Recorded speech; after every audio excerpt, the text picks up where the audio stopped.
Guys আজকে তোমাদের viral দিদি কি ড্রেস পরেছে দেখো, একেবারে পাগলি পাগলি লাগছে। তাকা একটু এদিকে। তোকে কেমন লাগছে আজকে দেখতে? পাগলি পাগলি লাগছে তোকে আজকে দেখতে। মোটেই পাগলি পাগলি লাগছে না। কে বলেছে যে আমাকে ড্রেসটা পরে কি এমন খারাপ লাগছে?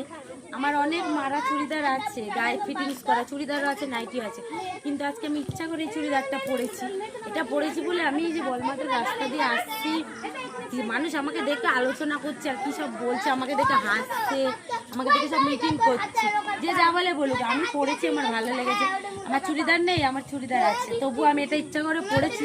মানুষে কি ভাবে কি বলে সেটা দেখার জন্য। মানুষকে একটু পরীক্ষা করতে হয়। তো মানুষ আজকে আমাকে দেখে মনে করছে সত্যি আমি পাগলি, আমার কিছু নেই। সত্যি তুই পাগলি, তোর কিছু নেই। হ্যাঁ, আমাকে পাগলির মতো লাগছে। সবসময় কি টাইট ফিটিং জামা পরতে হবে? মানুষ আজকে দেখতে হয় যে গরিব মানুষরা মানুষদেরকে পৌঁছে না, গরিব বলে কাউকে পৌঁছে না, বুঝেছো? এটাই আজকে দেখলাম। মানে আমি তো অভাবে পড়িনি, কেউ